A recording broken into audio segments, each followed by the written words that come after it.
All right, so from here, we're going to look at some functions that we're going to start to see more in this class related to business and economics.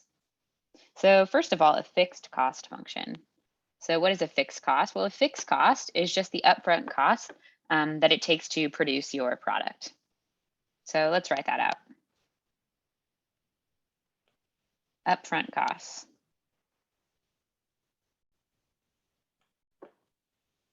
To produce items. And this fixed cost is the same regardless of how many items you produce. That's why it's called fixed. Same cost regardless of number of items made. So can you think of some examples of fixed costs? Well, some examples that you might have thought of involve the rent of the building to make the products, maybe the equipment purchased, maybe salaries, maybe other utilities to maintain the building, etc. Feel free to include more examples that you think of here. All right, so now let's take a look over at total variable costs. So total variable costs includes the cost that it takes to produce your actual items. So it's the money spent to produce your products.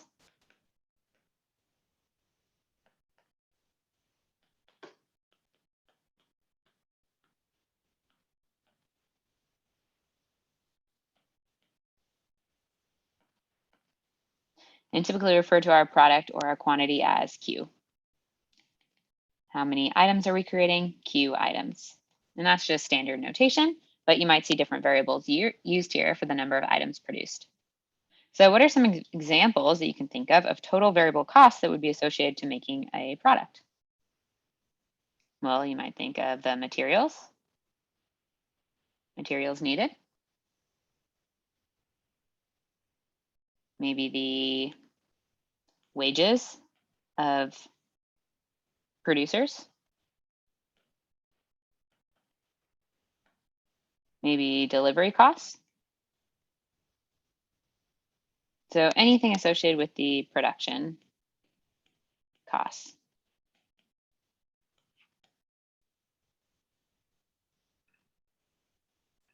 And anything whose cost depends on the number of items that you produce. All right, so now let's move on and over here to total costs. So the total cost that it takes to produce an item will just be the sum of the previous two costs that we just calculated. So we just look at fixed cost, the amount it takes to produce items, the kind of the startup. Then the variable cost, the amount of money it takes to produce a certain number of items. So total cost, and just includes the fixed costs plus the total variable costs. All right, TC, total cost. All right, so now let's look over to the average cost. Well, the average cost would just be how much it takes to produce, on average, one item. So we look at the total cost over the quantity, the number of items created. So we'll write here total cost over quantity. So this average cost takes into consideration both the fixed cost and the total variable cost. So further, we can even say here this average cost is the average cost per item, per one item. So now let's take a look over at marginal cost. So marginal cost is just the cost of the next item.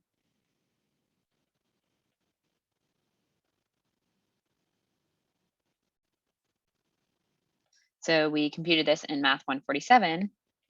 Marginal cost of Q was just the total cost of Q plus 1, how much it costs to make Q plus 1 items, minus the total cost of Q. So this told us how much it took, how much the cost was to produce one more item after producing Q items. So for example, if you produce 300 items, say, and you wanted to know the marginal cost, it would be how much did it take to produce that 300th from the 299th. So in this class, we're going to start thinking about marginal cost as a derivative. How can we see it as a derivative? Well, what we've computed in this in the previous class, total cost of Q plus 1 minus total cost of Q. What we're really doing here is finding the rate of change to produce one more item. Our derivative, or our changes of our inputs, Q plus 1 and Q, is just 1. So our denominator in this rate is just 1 here. So for us, in this class, we're going to get into computing marginal cost of Q. Will just be the derivative of total cost of Q.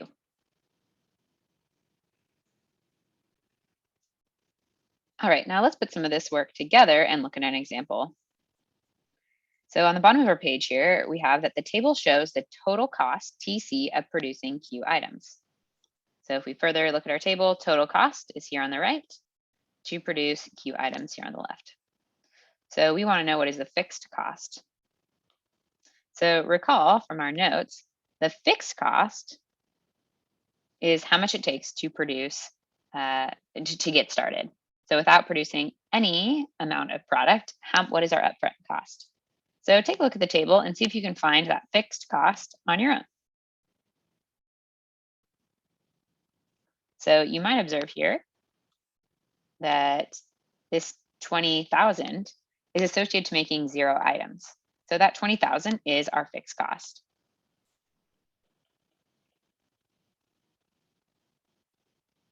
And why is that? Well, we haven't produced any items, so that 20,000 is our upfront cost, how much it takes to just get started. All right, so now part B, it says when 200 items are made, what is the total variable cost? And after, what is the average variable cost? So are we given total variable cost here? No, we're only given total cost. But what we can see here is that total cost is just a sum. It's a sum of the total variable cost and the fixed cost. So if we look here at our 200 items, the total cost is going to be 45,000. So let's write some things out here. So we know that total cost is equal to total variable cost plus fixed cost. So when Q is equal to 200, we know that our total cost is 45,000.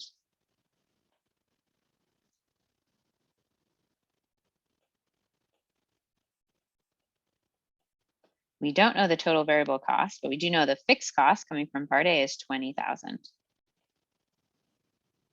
So what we can do is just subtract that 20,000 from both sides in order to solve for that unknown that we don't know, total variable cost.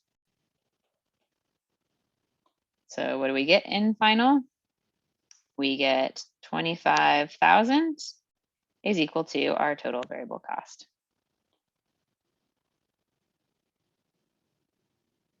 So again, even though we're not given directly the total variable cost, we can find the total variable cost by using our fixed cost and our total cost.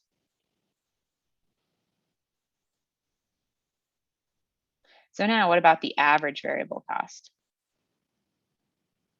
Part C here. So our average variable cost is equal to our total variable cost over Q. Oh, let me back up here. It's rather total cost over Q. Good catch, everyone. So when we're still on B here,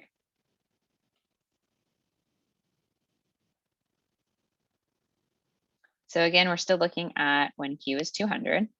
So our total cost when Q is 200 is 45,000. Our Q, the number that we're making, is 200.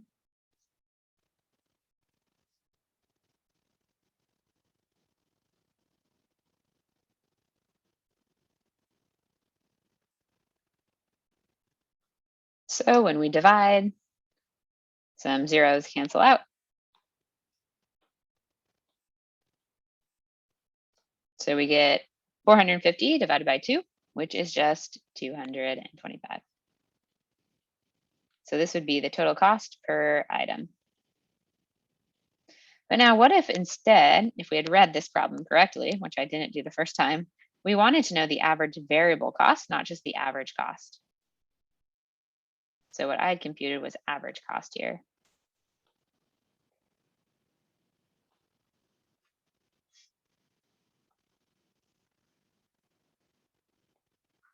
So average variable cost, we'd want to take the total variable cost and divide by Q. What we just computed in part B was that total variable cost. So that would be the 25,000. How many items did we produce? 200. So we can divide. Cancel out some zeros. And we're looking at 250 over 2.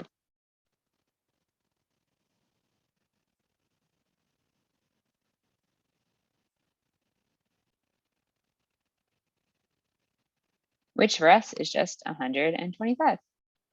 So we'd have $125 per item.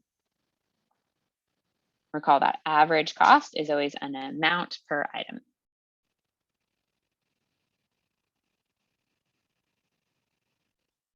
So now let's take a look at part C. Part C says when 200 items are made, estimate the marginal cost. So we're not told what this total cost function is. So we don't know how much it takes to produce just that 201st item. And we don't know what the function is in terms of a formula. So we're not able to take a derivative yet. But what we can do is estimate. We can take some or compute some rates of change and then estimate what the rate of change would be around 200 items. So I'm going to clean up some things here and zoom in on my table. Feel free to use a separate piece of paper to continue to keep track of your notes. I ran out of room. All right, so our goal is to find the rate of change near this 200. So approximation could be take the rate of change between 100 and 200 items, and then compute the rate of change between 200 and 300 items. From there, we can then take an average of those two rates of change to give us an idea of the rate of change of our function at 200. So let's do that. So we want to compute the changes of total cost over changes of quantity items. So for our first rate of change that we look at, we're looking at $45,000 minus 35,000 all over 200 items minus 100 items. So from there we get 10,000 in the numerator and in the denominator 100 items. So if we compute this quotient here,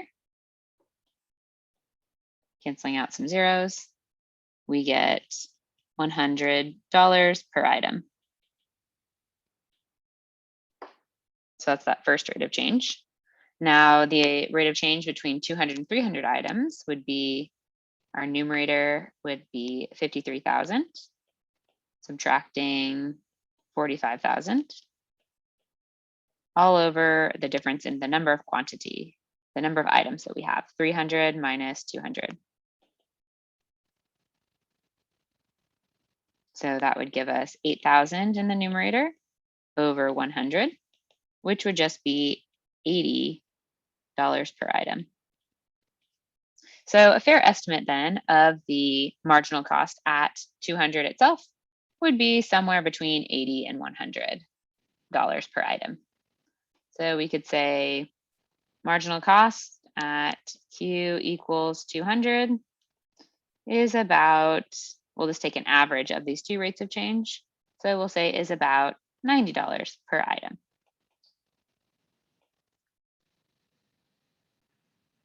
So again, this is just an estimate from our table. In order to find the precise marginal cost at Q is 200, we need to know a formula for our total cost, or we need to know the total cost function in terms of a formula. All right, I'm going to end this video here. In our next video, we will continue these notes and look at some more definitions and examples. Please at this point review any parts of this video to help deepen your understanding. Thanks for watching.